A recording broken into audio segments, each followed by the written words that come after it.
You drink that, you die. The words weren't spoken out loud, but they landed just as hard. Ink pressed into a folded napkin now resting beneath a crystal glass of Bordeaux that cost more than most people's monthly rent. The ballroom shimmered under warm amber lights, the kind designed to flatter power, to soften egos, to make everything feel expensive and untouchable. Silverware chimed softly against porcelain. Low conversations drifted like smoke, and somewhere in the distance, a jazz trio played notes so smooth they almost erased the tension in the air. Almost. Ethan Caldwell sat at the center of it all, posture perfect, fingers loosely wrapped around the stem of his glass, the picture of control. At 39, he had built $1 billion logistics empire from nothing but instinct and an intolerance for weakness. People didn't interrupt him. People didn't warn him. And yet, here it was. A warning. He hadn't seen her approach. That was the first thing that bothered him. In his world, nothing happened without him noticing. But the note had appeared, silent as a shadow, slipped into his orbit without permission. His eyes lowered, scanning the message again, slower this time. Don't drink it. Leave now. No signature. No explanation. Just urgency, pressed into paper like a pulse. Around him, the evening continued untouched. A senator laughed too loudly at the far end of the table. A venture capitalist leaned in, whispering something about a deal closing before midnight. Waitstaff moved with rehearsed precision, refilling glasses, clearing plates, invisible by design. Invisible, except one. Naomi Brooks didn't stop moving, but her eyes never left his table. She had timed it perfectly, the placement of the note, the angle of his distraction, the rhythm of the room. Years of working spaces like this had taught her one thing. The most dangerous moments were always wrapped in elegance. Her expression stayed neutral, professional, as she carried a tray of champagne flutes past a cluster of executives, but inside, every second stretched tight. She had seen the switch. Not clearly, not dramatically, just enough. A hand where it shouldn't have been. A glass lifted, replaced half an inch off center. The kind of detail most people ignored. The kind of detail that got people hurt. Ethan lifted the glass slightly, watching the deep red liquid catch the light. He didn't drink. Not yet. His reflection warped along the curve of the crystal, eyes sharper now, calculating. He didn't believe in coincidences, and he definitely didn't believe in anonymous warnings. Slowly, deliberately, he set the glass back down. The motion was subtle, but it shifted something. A pause in his rhythm. A break in expectation. And that's when he saw her. Not because she called attention to herself. Not because she made a mistake. But because she didn't look away. For half a second too long, their eyes met across the distance between power and service, between assumption and truth. And in that moment, Ethan knew two things. She was the one who left the note. And she wasn't afraid. That bothered him more than the message itself. He stood without announcing it, the scrape of his chair barely noticeable under the hum of the room. Conversations continued. Deals moved forward. No one stopped him. No one ever did. Naomi turned slightly, as if to step away, to disappear back into the rhythm of the evening. But she didn't make it far. His hand closed gently but firmly around her wrist, not aggressive, not careless, just enough to stop her. A line drawn. Closed now.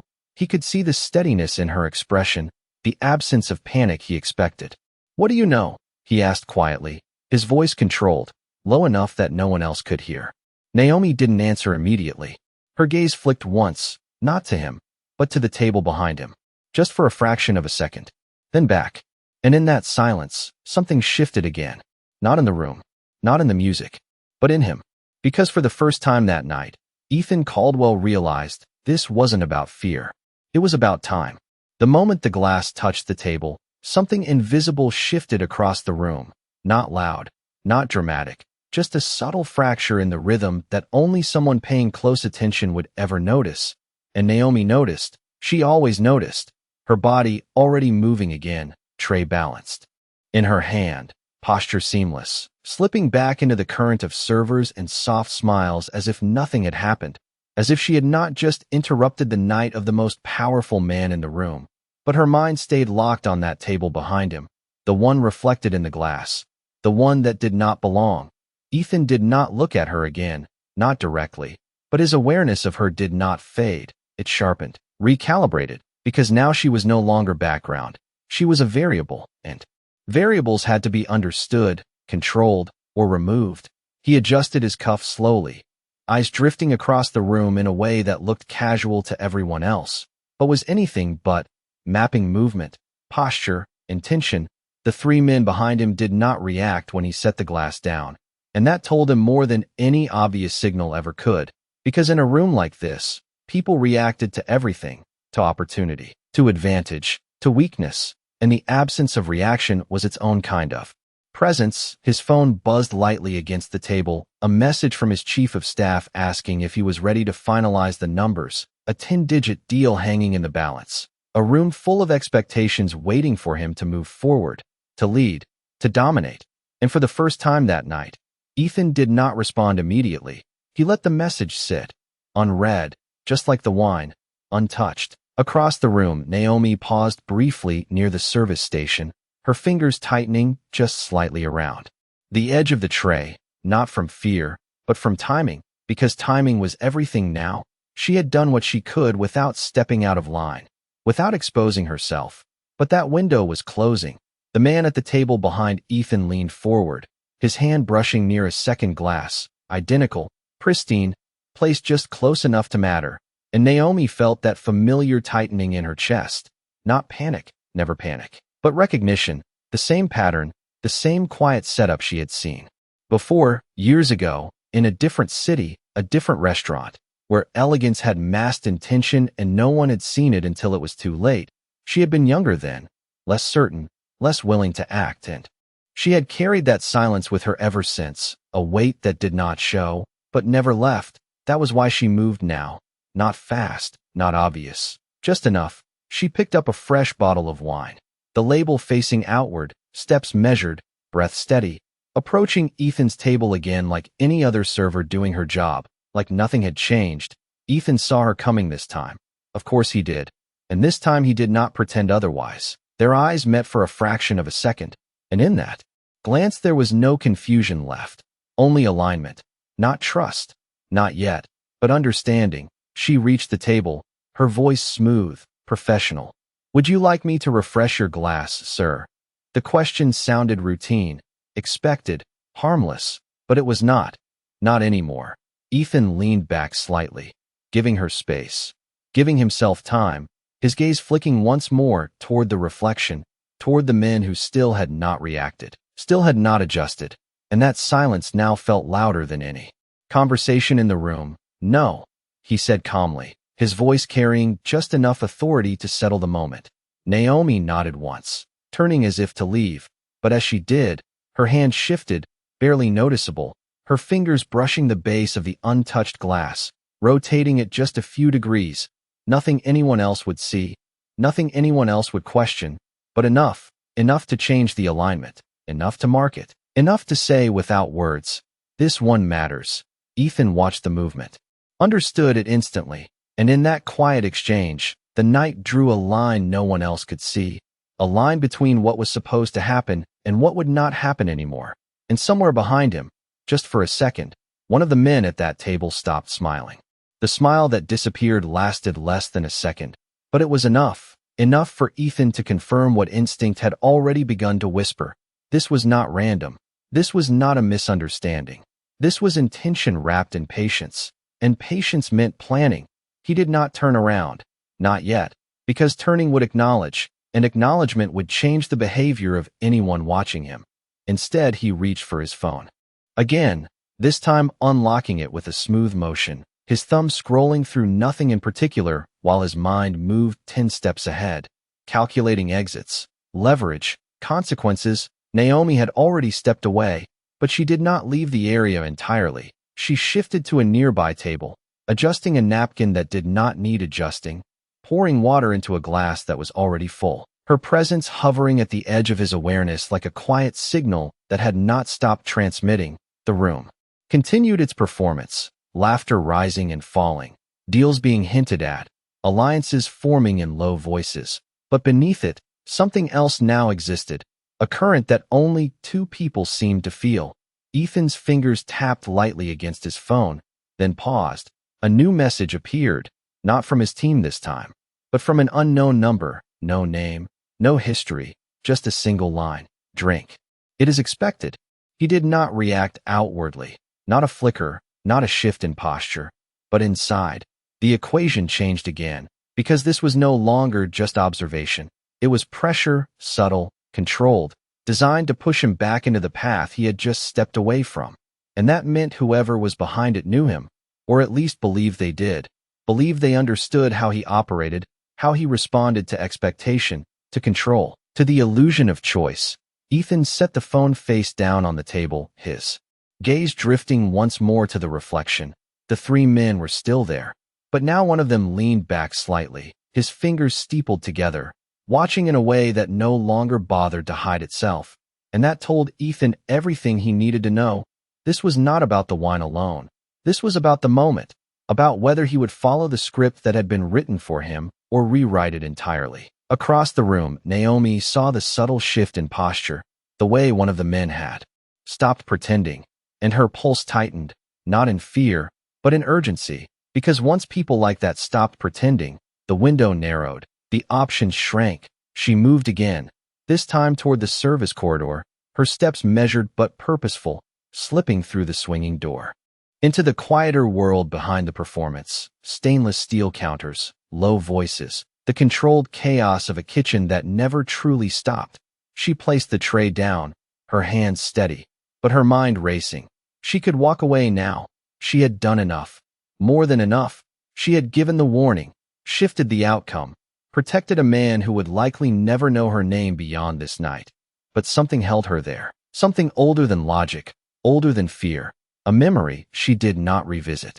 Often but never truly left. A night where no one had intervened, where silence had been mistaken for safety, and she had promised herself, quietly, that if she ever saw the pattern again, she would not stay silent. Back in the ballroom, Ethan lifted the glass again, not to drink, but to hold it at eye level, studying it as if it were nothing more than a fine vintage. His expression unreadable, composed, exactly what everyone expected from him. A man in complete control of his environment, his decisions, his future, and that was the point. Control. He set the glass back down once more, then reached for a second glass at the table. Identical, untouched, placed just within reach, a deliberate choice, a visible shift, subtle enough to avoid attention from most, but not from the ones who were watching closely, not from the ones who had planned for the first glass, not the second, and in that single movement, he did not just refuse the path laid out for him, he stepped off it entirely. And somewhere behind him, the man with the steepled fingers lowered his hands. The second glass rested in his hand for exactly 3 seconds before he set it down again, untouched, deliberate, controlled.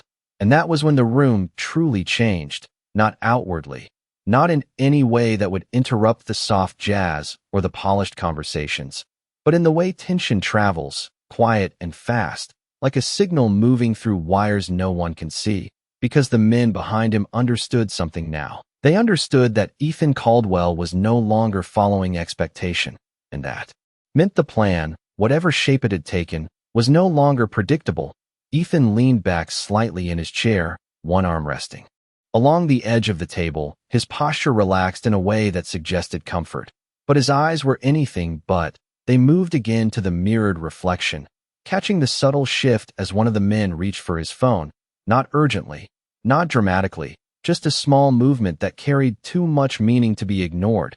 A message sent, a change in tempo, and Ethan recognized it immediately. This was escalation, controlled, calculated, but escalation nonetheless. Across the room, Naomi stepped back out from the service corridor, her expression reset, her movements seamless, as if the brief absence had never happened. But her awareness sharpened the moment she crossed back into the ballroom. She did not need to look directly to feel it. The shift, the tightening, the way conversations had become just a fraction more forced, as if something beneath the surface had unsettled the balance. She moved toward a different section this time, adjusting her path, changing angles, because patterns changed when disrupted, and she needed to see what came next. Ethan reached for his phone again, this time picking it up with intention, his thumb unlocking the screen as another message appeared. Same unknown number, same absence of identity, but the tone had shifted. Do not make this difficult. The words sat there, simple, almost polite, but heavy with implication, and Ethan almost smiled, not because it was amusing, but because it confirmed what he needed. This was not random. This was not opportunistic. This was directed. Someone had chosen this moment, this setting, this exact configuration of people and pressure, and they had expected him to comply, to move exactly as predicted, to drink exactly what was placed in front of him. And now he was not. He set the phone down again, slower this time, his gaze lifting, scanning the room not as a participant, but as a strategist. The investors at his table continued their quiet discussions, unaware or choosing to remain. Unaware, because in rooms like this, awareness was a choice as much as it was a skill, and most people preferred comfort over truth. Naomi approached from the side again, not directly this time, but close enough to be seen if he chose to look, carrying a fresh tray, her steps measured, her breathing steady, but her mind already mapping the exits, the staff corridors, the timing of the next service rotation, because if this continued, if the pressure increased, the room itself could become a trap, not in the dramatic sense, not in a way anyone would announce, but in the quiet, controlled way power sometimes closed in. Ethan shifted slightly in his seat, his fingers tapping once against the table, then stilling, a decision forming, not reactive, not emotional, but precise. He reached for the untouched glass again, lifting it just enough for the light to catch the surface, just enough for anyone watching to believe, for a fraction of a second, that he was about to comply, about to return to the script. And that was when he moved, not to drink, but to stand, the motion smooth, unhurried, his chair sliding back with a soft sound that finally cut through the rhythm of the evening. Conversations faltered, just slightly, eyes turning, attention shifting, because when Ethan Caldwell stood up, people noticed. He did not raise his voice, did not make an announcement. He simply adjusted his jacket, his expression calm, composed, completely in control, and in that moment, he took the entire plan, whatever it was, and pulled it into the open without saying a single word, because now everyone was watching him, not the glass, not the table behind him, not the quiet movements that had gone unnoticed before, and somewhere in the reflection, the man with the steepled fingers did not smile anymore. The silence that followed his movement was not complete, but it was enough to bend attention, enough to shift the weight of the room toward him without a single command, because power did not need to be loud to be felt, and Ethan Caldwell understood that better than anyone.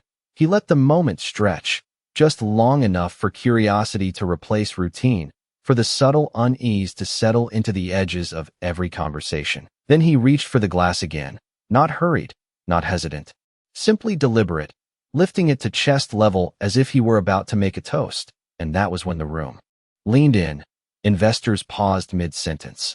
A server slowed her step. The jazz trio softened instinctively, as if even they could feel the shift. And in the reflection behind him, the man who had been watching straightened slightly, his attention now fully exposed, no longer hidden behind casual glances, because this was the moment they had planned for, the moment where expectation and action were supposed to meet. Naomi saw it too, from across the room, her breath catching for the first time, not from fear, but from the razor edge of timing, because she knew this was where it could go wrong, not through force, not through anything obvious, but through trust misplaced for even a fraction of a second. She took a step forward before she could stop herself, then stopped, forcing her body back into stillness, because stepping out of line now would not help him, it would only expose her, and this had never been about her. Ethan's fingers tightened slightly around the stem of the glass, not enough to be noticed, but enough to ground himself, to remind himself that this was not about reacting, this was about choosing.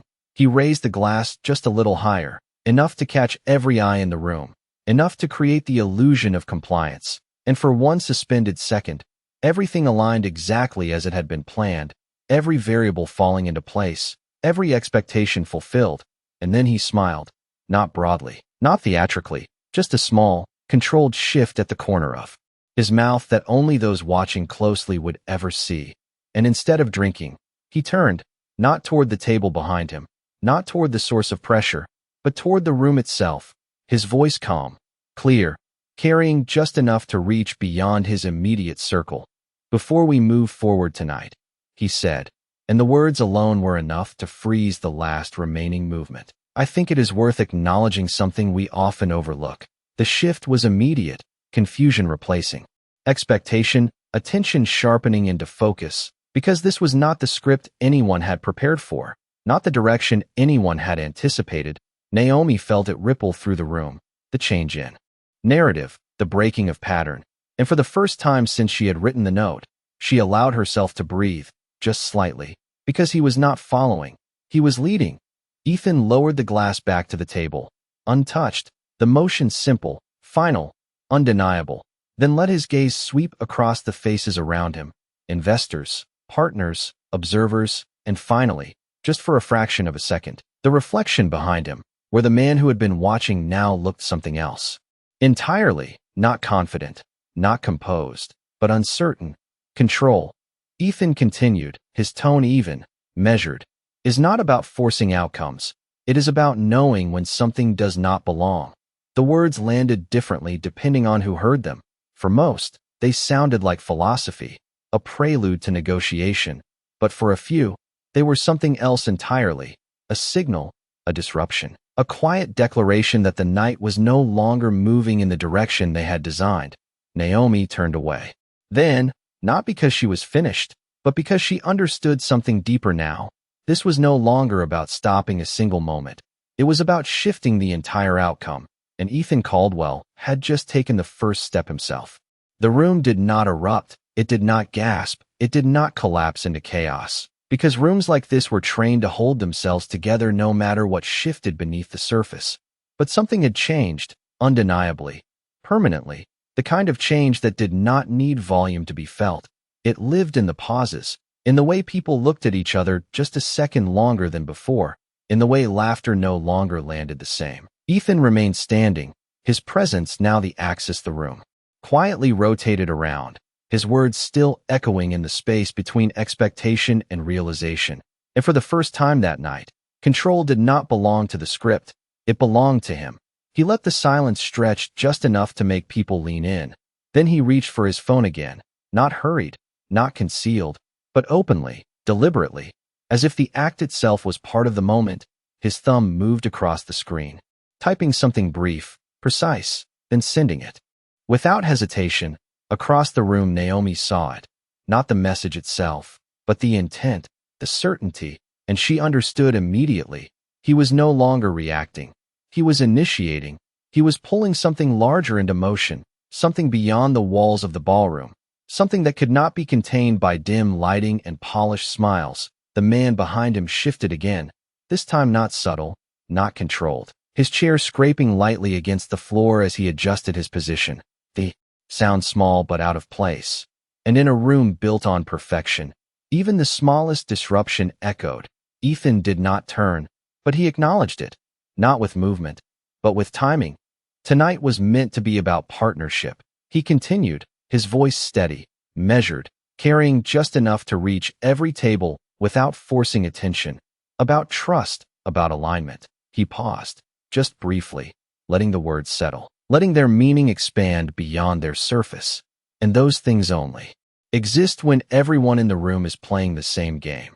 That was when the tension crystallized, no longer abstract, no longer hidden, but defined, shaped, undeniable, because now it was not just a speech, it was a line, drawn quietly but clearly.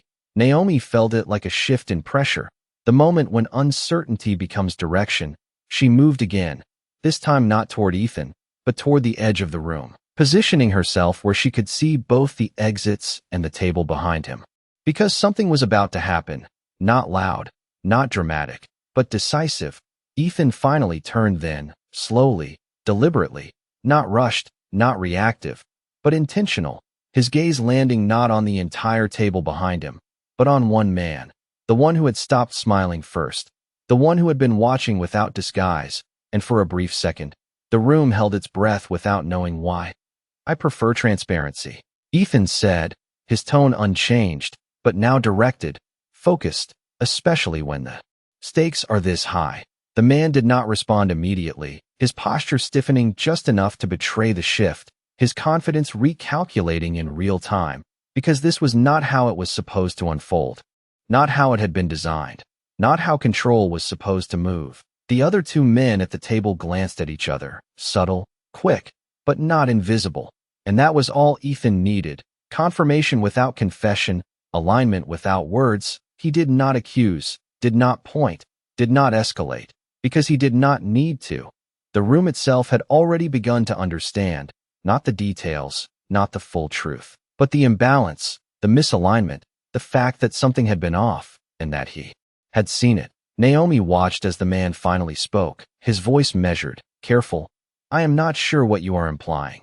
And there it was, the first attempt to regain ground, to reframe, to pull the narrative back into safe territory. But Ethan did not follow.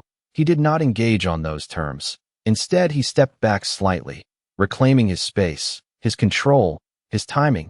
You do not need to be, he replied calmly. And in that moment, the power dynamic completed its shift, not through confrontation, not through exposure, but through something far more controlled, the quiet removal of influence, the refusal to participate in a game that no longer held authority over him. And across the room, Naomi finally allowed herself to look away, not because it was over, but because she understood it had already changed. The room did not break, but it bent, bending around a truth that had not been spoken out loud, yet was now impossible to ignore. Conversations resumed in fragments, quieter, more careful, as if everyone was suddenly aware that something unseen had just been exposed without being named. Ethan remained where he stood for a moment longer, not to dominate, not to perform, but to let the shift settle fully. Because power was not in the announcement, it was in the aftermath, in what people chose to believe after the moment had passed. He adjusted his sleeve with a small, precise motion, then stepped back toward the table, not retreating, but reclaiming space on his own terms. The glass of wine still sat where it had been placed, untouched, its deep color now less like a luxury and more like a question no one wanted to ask directly. Across from him, one of the investors cleared his throat softly, attempting to restore rhythm, to pull the evening back into familiar territory. Shall we continue? The man said, his voice measured, neutral, and that was the instinct of rooms like this, to move forward, to smooth over, to pretend the ground had not just shifted beneath their feet. Ethan gave a small nod, but did not sit immediately. Instead, his gaze moved once more across the reflection, not searching, not scanning, but confirming. The man with the steepled fingers was no longer composed in the same way. His posture slightly altered, his attention divided now between Ethan and something else, something outside the room, because whatever message had been sent earlier had not gone unanswered.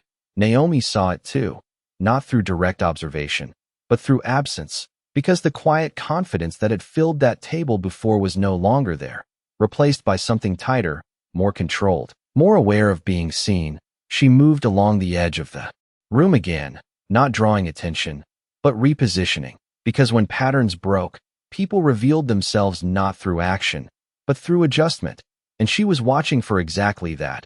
Ethan finally took his seat, slow, deliberate, as if nothing had rushed him, as if the night was still entirely his to shape. His fingers rested lightly on the edge of the table, no longer reaching for the glass, no longer engaging with the illusion that had been placed in front of him. We will continue, he said calmly, his voice returning to the tone everyone expected, controlled, strategic, but something beneath it had changed, something that could not be undone. But we will do so with clarity. The word landed softly, but it carried weight, because clarity meant awareness, and awareness meant the end of quiet manipulation.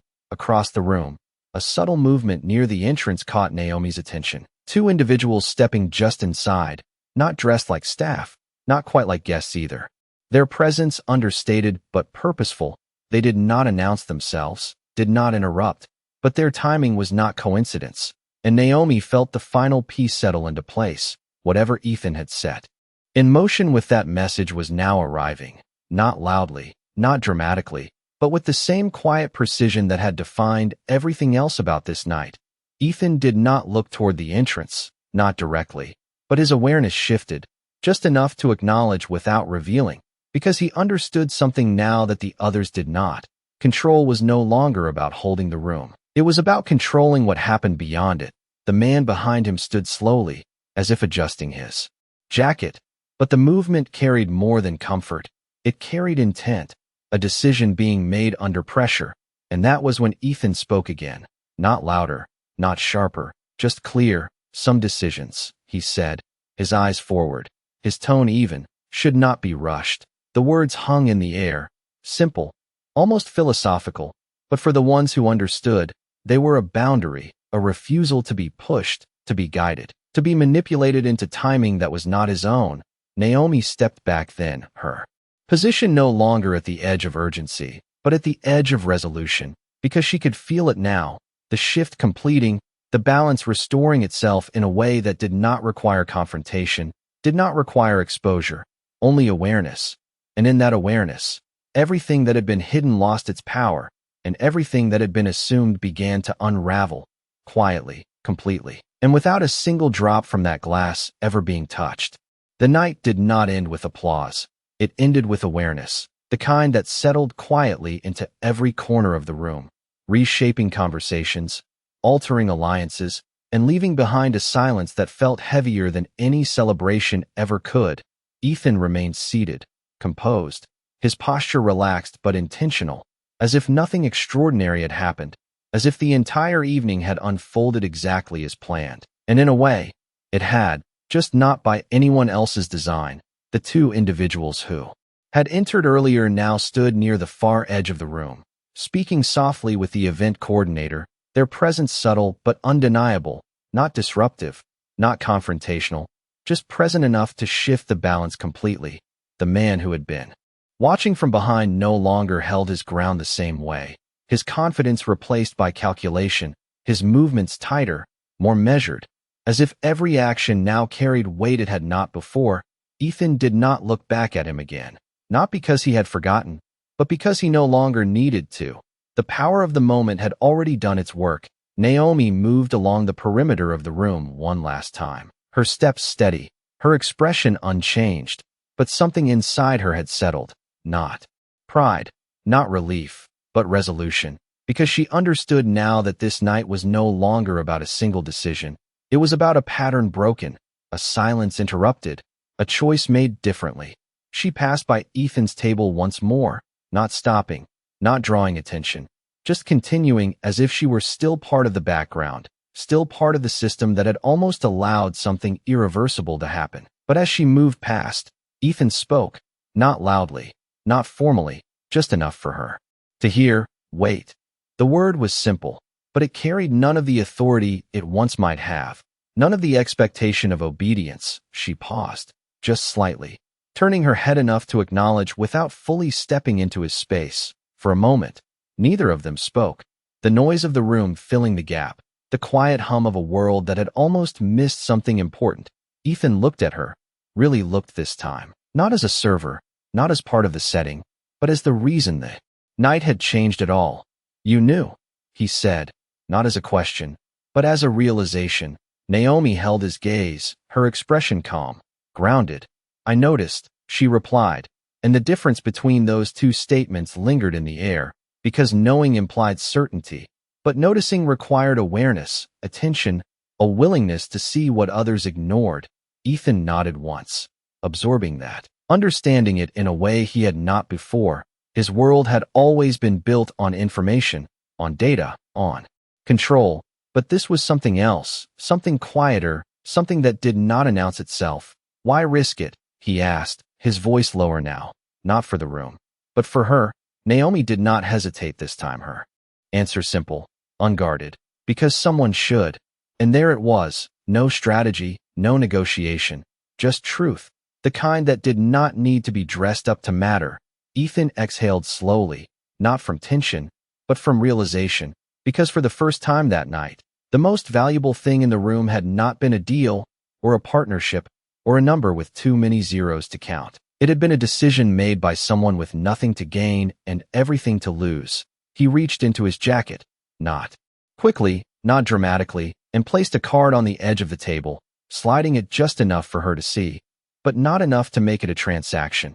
If you ever decide you want to be somewhere that values what you see, he said, his tone steady, sincere without being excessive, you will not have to start from the bottom.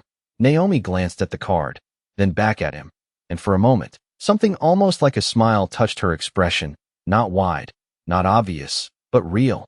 I am all ready. Somewhere that matters, she said quietly. And with that, she stepped away, not waiting, not lingering, returning to the flow of the room, to the role she had never fully been confined by.